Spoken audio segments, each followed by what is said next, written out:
Europa 2012. Naquele ano a Volkswagen lançava por lá esse carro aqui, ó, o Up, para substituir o então carro de entrada da companhia no mercado de lá, o Volkswagen Fox. Sim, o bom e velho conhecido Fox, que era fabricado aqui no Brasil e exportado para o velho continente.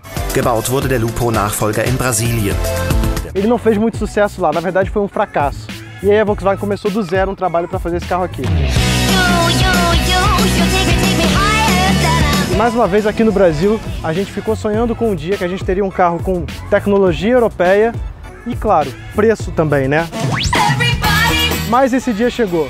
O Up não só veio para o Brasil, como ele veio melhor do que na Europa. Tudo nele é Up. Ele tem vidros traseiros que baixam e porta-malas maior. O preço, bom, o preço até começou bem. Com 33 mil reais dava para comprar um Up igual a esse daqui.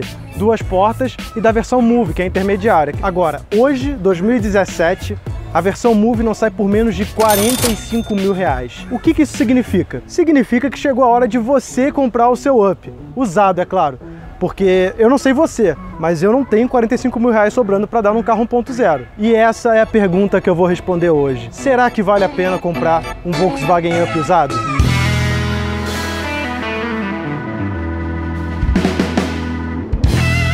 Do lado de fora, o Up mostra o que veio. 3,60 metros de comprimento e só 1,5 metro de altura. Ele é um subcompacto, mas o diferencial dele está no entre-eixos. Ele tem 2,41 metros de distância entre a roda de trás e a roda da frente. E se você já viu o vídeo do Fit, você sabe, quanto maior o entre-eixos, mais espaço para os passageiros e mais conforto. E se você pegar e comparar, o Uno, por exemplo, é um carro maior, tem 3,86 metros, mas a distância entre eixos dele é menor, tem 2,36 metros. É um carro discreto, que adota a filosofia de design atual da Volkswagen, sem exageros. Ele é 1.0 que não perde tempo tentando ser um super esportivo com aletas, vincos no design, linhas agressivas, não, nada disso. Ele é simples e robusto. Essa é a ideia. O design conversa com o carro todo. A frente combina com a traseira, com uma área envidraçada grande o suficiente e com rodas nem muito pequenas nem muito grandes. Resumindo, é um carro muito alemão. No porta-malas, 285 litros. Melhor do que muito compacto vendido por aí e maior do que o próprio Up europeu. Na versão Move, que nem essa, a gente ainda tem esse degrau aqui, que é para facilitar, para escalonar, né, a quantidade de coisas que você pode guardar no porta-malas. O banco traseiro abaixa para dar mais espaço no porta-malas, mas não é bipartido. E não espere o mesmo espaço de um Honda Fit, por exemplo. Além disso, todas as versões do Up contam com Isofix, aquele sistema que prende melhor as cadeirinhas de bebê.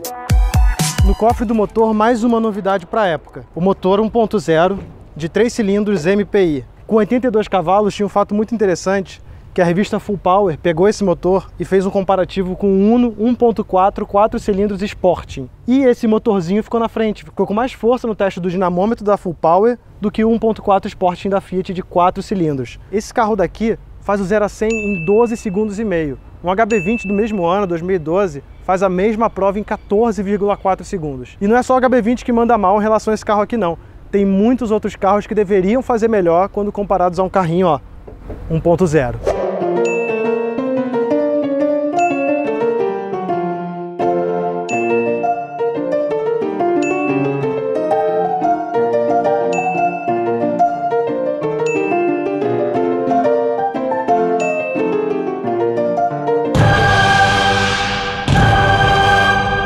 Por dentro, o Up não tem nada demais. Na verdade, é tudo muito simples, quase simplório. E uma crítica: poucos porta-objetos. Tudo bem que os que tem aqui são grandes o suficiente para, no caso da minha mãe, caber os CDs dela. Mas também cabem garrafas de até 1,5 litro de água. Mas faltam alguns mimos. Por exemplo, o porta-objeto aqui não tem. O porta-objeto aqui do lado da alavanca de freio de estacionamento também não tem. Tem só um porta-copos aqui atrás. Mas assim, são besteirinhas que fazem falta no dia a dia. Os bancos, essa é uma crítica meio recorrente no Up, eles são um pouco duros sim. E pra mim, que tem 1,85 m, eles também são um pouco pequenos, mas eu até entendo, é um subcompacto, não dá pra ter tudo. O volante tem regulagem de altura, mas não tem de distância. Mas pelo menos a ergonomia no geral é muito boa aqui dentro e é fácil achar um ponto bom de dirigir. Muita gente também reclama da falta de revestimento na porta, né? Que é esse metal exposto aqui. Daqui pra gente, né, os brasileiros, os carros até pouco tempo, os mais baratos, realmente não tinham esse acabamento aqui na porta. Na Europa, isso aqui já ficou meio vintage, entendeu? Já ficou uma coisa meio classuda, meio bacanuda, meio jovial. Então a gente não está acostumado ainda de ver carros caros não contarem com esse tipo de acabamento. Uma outra polêmicazinha da época, quando lançou, é que ele não tem uma terceira saída de ar-condicionado aqui no meio. Bom, ele até tem, mas ela fica aqui em cima e você não consegue direcionar ela. Ela fica fixa meio que aqui pro teto do carro. E muita gente se perguntou se isso não era ruim, se ficava ruim de refrigerar o ambiente, se não ia dar conta. E o que eu posso dizer para vocês é que isso foi só polêmica mesmo, porque ele refrigera muito bem. Esse ar-condicionado é muito forte e dá conta do recado sim. Agora, aproveitando que eu estava falando um pouco sobre a minha altura, todos os bancos de todas as versões têm regulagem de altura. Esse daqui está regulado para mim e está sobrando aqui uns 5 dedos aqui entre a minha cabeça e o teto. Pessoas até com 1,90 m conseguem viajar nesse carro aqui, dirigindo. Agora, será que com o banco regulado para mim aqui na frente eu consigo viajar atrás de mim? Aqui fica a alavanca que você solta o banco, né, para você chegar para frente e para abaixar o encosto. A Volkswagen diz que isso aqui tem efeito memória. Eu nunca consegui fazer isso funcionar. Ui. Vamos ver se o efeito memória funciona aqui no banco. Ah, funcionou. E não caibo não. Tá meu joelho aqui já empurrando o banco. Agora outro problema, se você quiser viajar aqui atrás, se você quiser botar 3 pessoas, cara, vai ser muito difícil por causa desse assoalho aqui, ó, do túnel central. E aí você se pergunta, por que ele tem que ter um túnel central tão alto, já que ele não é 4x4, nem tração traseira? É só pelo simples fato de segurança. Essas dobras do metal dão maior segurança, dão maior rigidez torcional e rigidez contra impacto.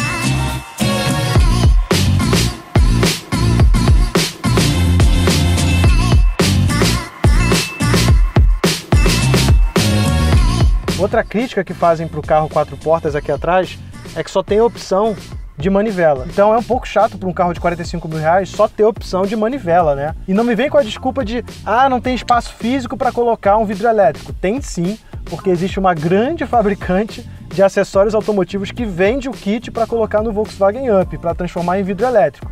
E não só o kit é vidro elétrico, como também tem a luzinha interna, coisa que nos vidros elétricos da frente não tem luzinha nenhuma, ou seja, de noite você meio que se perde até encontrar o botãozinho para subir e descer o vidro. Outro problema é que não tem regulagem de altura do cinto. Agora o lance do cinto que eu falei, ó. Tudo bem que esse carro tem regulagem de altura no banco, então você pode colocar o banco mais alto para não raspar.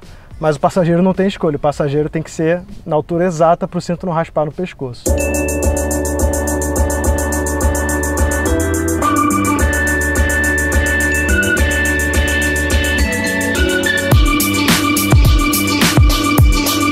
Agora, uma última coisa sobre esse motor que eu esqueci de falar. Ele tem o torque disponível, 80% do torque disponível, a pouco mais de 2.000 RPM. Ou seja, você acelera e o carro vai.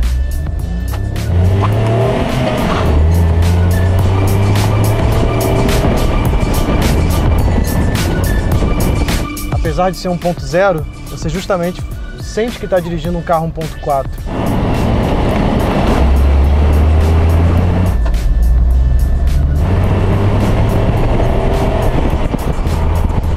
Esse ronronar dos 3 cilindros é muito legal.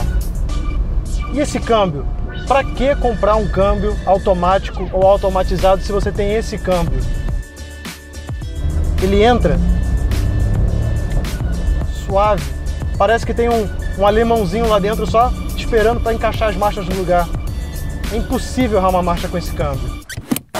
Para fazer o teste definitivo de desempenho, eu decidi trazer o carro aqui na casa da minha mãe e convidei ela e meu irmão para fazer um teste de viagem, como se a gente estivesse pegando uma serra. E eu aposto com vocês, eu vou perguntar para minha mãe o que ela menos gosta nesse carro. Ela vai falar, dentre todas as coisas que ela poderia falar, ela vai falar a luz do porta-malas. Com certeza. E uma das coisas que eu mais gosto desse carro aqui também é que ele é muito pequeno. Ele é fácil de manobrar, para as vagas cada vez menores na cidade, é perfeito. Vamos lá? Diz uma coisa, mãe, o que você menos gosta nesse carro? Dele cheio de vocês. Além disso. E a luzinha do porta-malas que não tem, faz falta quando a gente vai pegar alguma coisa à noite. Já pensei em fazer uma manobra. E o que você mais gosta nele? Um carro que tem uma visão boa. Fala mais alto. O carro tem uma visão! Agora, uma coisa positiva dele, que eu acho super positiva, é a economia. Você sente falta do tipo? Sinto. Por quê? Porque o tipo era um carro maior, um carro que tinha 4 portas. Você sente saudade então do tipo de ficar indo lá em São Cristóvão comprar peça, comprar bico injetor? Era um bico injetor por semana, né? Por semana não, 106 meses. Essa aí já foi bom, hein?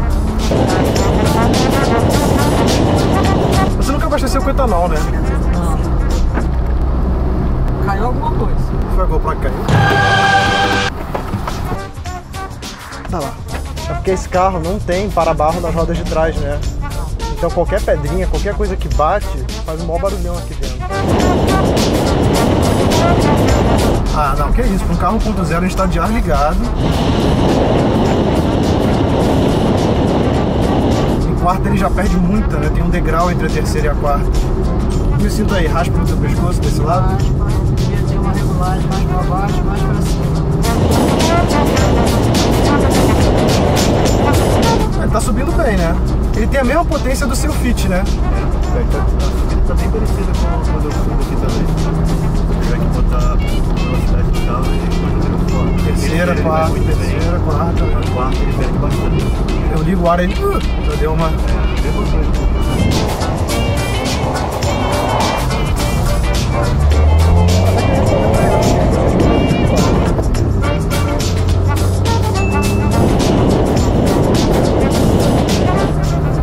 Até que ele respondeu bem, eu achei que ele fosse responder bem pior. Agora sobre a suspensão. Alguns dizem que ela é muito dura, mas eu acho que a calibragem dessa suspensão aqui está no meio termo entre esportividade e maciez. Dá uma segurança muito legal nas curvas e ao mesmo tempo te dá um certo conforto nas buraqueiras da cidade, né? Consegue fazer uma curva um pouquinho rápido, não canta pneu. Se você está acostumado com suspensão molenga, eu acho que você não vai gostar. A direção ela é elétrica progressiva, que é uma máxima agora do mercado também, porque economiza combustível, já que você não depende da direção hidráulica. Ela é muito suave. Talvez eu sinta a falta de um pouco de feedback dela do que está acontecendo com as rodas da frente. Alguns ups também passaram por recalls. Um para a tampa do tanque de combustível, outro para o airbag do passageiro e o terceiro para o comando de seta. É sempre bom conferir se o carro que você está comprando já teve esses problemas resolvidos. Fato interessante, o Up foi o primeiro carro, vamos chamar de popular, né, apesar de ser R$45 mil, a adotar a carroceria feita com 75% de aços de alta resistência. E quando eu digo alta resistência, é alta resistência mesmo. Para vocês terem uma ideia, a Volkswagen teve que dar um curso para o Corpo de Bombeiros para ensinar a cortar esse aço em caso de acidente, de tão duro que esse aço é. E o que significa usar esses aços na estrutura do carro? Significa segurança para você. Então, se você bate com um carro desses, se você sofre um acidente com um carro desses, a chance de você sobreviver é muito maior, mesmo se você comparar dois carros com airbag.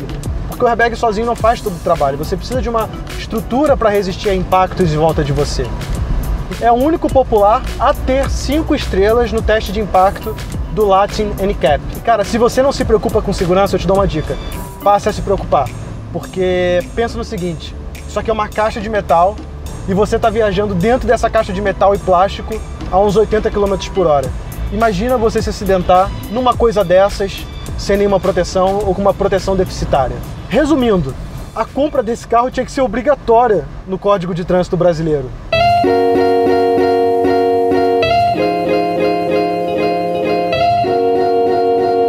Sinto que estou me apaixonando por esse carro. De fato, o Up é sim um carro apaixonante. Não é perfeito como nenhum carro é, mas é um carro que serve para muita gente. Para o jovem que quer um carro bom e confiável, para a senhorinha que já não tem mais a mesma habilidade para estacionar, para o pai, para a mãe, e eu diria que até para famílias. Dá para ser o único carro da família? Cara, dá. A gente é brasileiro, pô. Dá um jeitinho, encaixa mais aqui, põe mais gente ali, a gente faz dar certo. Mas olha só, uma família com 4 pessoas, 2 adultos, um adolescente, uma criança, eu acho que é um limite bom. Mas dá para pegar a estrada com ele, dá para uma família pequena assim viajar com ele. É seguro para a família, tem o sistema Isofix se você tiver uma criança pequena, se você tiver um bebê. Eu acho que é um carro bacana para a família sim. Talvez você tenha que ter um pouco mais de paciência na estrada, porque esse motor 1.0 também não faz milagre.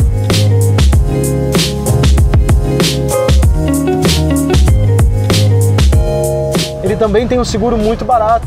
Um amigo meu fez o seguro desse carro por R$900. R$900! Eu pago R$2.500 no meu Fit, isso é um absurdo! Se você dirigir com calma, você consegue fazer na cidade uns 14 ou 15 km por litro. Então ele é um carro amigo do seu bolso. No final das contas, se você somar seguro, combustível, você vai gastar muito pouco. E para o conjunto que ele oferece de bom carro, bom desempenho, segurança, ergonomia, dirigibilidade, então, para mim, sim, ele é um carro nessa faixa de preço imbatível. Se você quer um carro pouco usado, 3 anos de uso, 2 anos de uso, com preço legal e com conjunto da obra muito, muito bom, esse é o carro.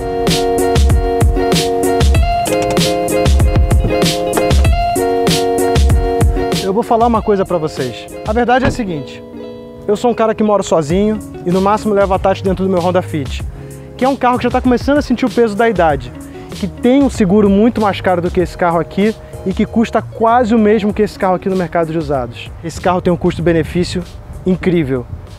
E eu acho que eu não preciso dizer mais nada, né?